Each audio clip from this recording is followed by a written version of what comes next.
दिल्ली शहरों का शहर है, यानी इस शहर के अंदर बहुत सारे शहर अलग अलग दौर में बसे हैं। ये स्ट्रक्चर आज की डेट में किसी इस्तेमाल में नहीं, जस्ट ए मॉन्यूमेंट है जहाँ पे हम जैसे लोग घूमने आते हैं, वीडियो बनाने आते हैं और कुछ लोग दीवार पे कुछ कुछ लिखने आते हैं। जैसे चहल सुतून 40 सुतून पे बनी हुई इमारत होती है, तो वैसे ये 1000 सुतून पे बनी हुई इमारत थी, यानी ये एक बहुत बड़ा स्ट्रक्चर, एक बहुत बड़ा महल रहा होगा। ऐसा हम नहीं कह रहे, यहाँ पे लगा हुआ बोर्ड है वो बता रहा है। मेरा नाम है उमर अशरफ और आप देख रहे हैं हेरिटेज टाइम्स। हम अभी जिस जगह खड़े हैं इस जगह को कहते हैं विजय मंडल। विजय का मतलब होता है जीतना, जी हाँ। तो ये जो जगह है इसे बादशाह फिरोज शाह तुगलक और उनसे पहले मोहम्मद बिन तुगलक के दौर में बनाया गया है। और इसके बारे में ये कहा जाता है कि ये 1000 सुतून पे खड़ी थी, जी हाँ। जैसे चहल सुतून 40 सुतून पे बनी हुई इमारत होती है, तो वैसे ये 1000 सुतून पे बनी हुई इमारत थी, यानी ये एक बहुत बड़ा स्ट्रक्चर, एक बहुत बड़ा महल रहा होगा। ऐसा हम नहीं कह रहे, यहाँ पे लगा हुआ बोर्ड है वो बता रहा है।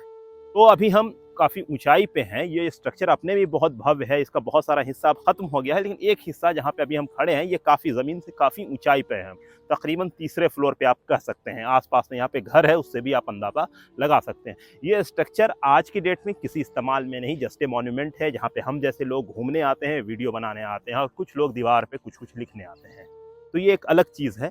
लेकिन ये स्ट्रक्चर आज से तकरीबन 600 साल पहले वजूद में आया, यानी इस जगह को हम जिस नाम से जानते हैं उसे कहते हैं जहां पनाह।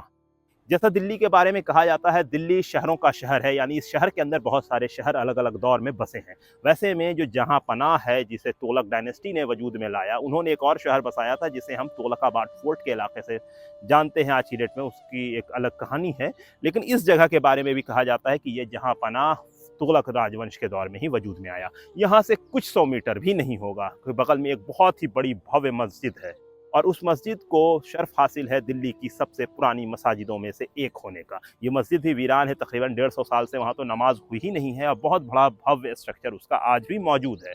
उसी के ठीक बगल में ये स्ट्रक्चर है जिसके ऊपर हम खड़े हैं, ये विजय मंडल कहलाता है और आसपास का जो गाँव है उसको कहते हैं बेगमपुर विलेज, बेगमपुर गाँव।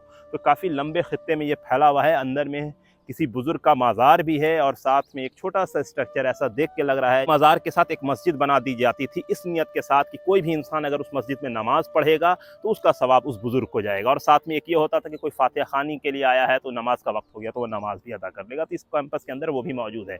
इसके अलावा और भी दीगर कई पुराने स्ट्रक्चर यहाँ पर मौजूद हैं जो इस इलाके को भव्य और बहुत भव्य बनाता है। यहाँ पे काफ़ी हरियाली है, इस वजह कर इसमें जंगल भी है। लेकिन फिलहाल यहाँ पे हम खड़े हैं तो यही स्ट्रक्चर अभी मौजूद है और बचा हुआ है। तो जैसा हमने अपने सामने में आपको दिखाया, ये ऊंचा सा एक स्ट्रक्चर अभी काफ़ी ऊंचाई पे 3rd फ्लोर पे मौजूद है और ये जो पूरा इलाका है ये पूरा विजय मंडल का इलाका कहलाता है।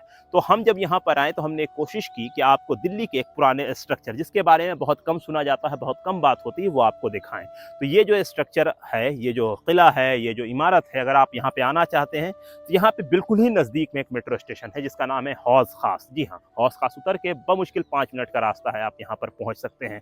और हौज खास को शर्फ हासिल है कि यहाँ पे और भी बहुत सारी चीज़ें मौजूद है। खुद हौज खास वर्ड जो है वो बता रहा है कि यहाँ पे एक हौज है, मानी वाटर टैंक, तो वो भी इसको बहुत ही मकबूल और मशहूर बनाता है, इस पूरे खत्ते, इस पूरे इलाके को। तो कभी आपको मौका मिले तो यहाँ पे ज़रूर आएँ। और साथ में आर्कियोलॉजिकल डिपार्टमेंट, भारत सरकार, मिनिस्ट्री ऑफ कल्चर, उनकी जिम्मेदारी है कि इस तरह की इमारत, इस तरह के पुराने धरोहर की हिफाजत करें, उन्हें बचाएं। तो उम्मीद है कि आपको हमारा ये वीडियो पसंद आया होगा। तो तब तक के लिए दे हमें इजाज़त। बहुत बहुत शुक्रिया।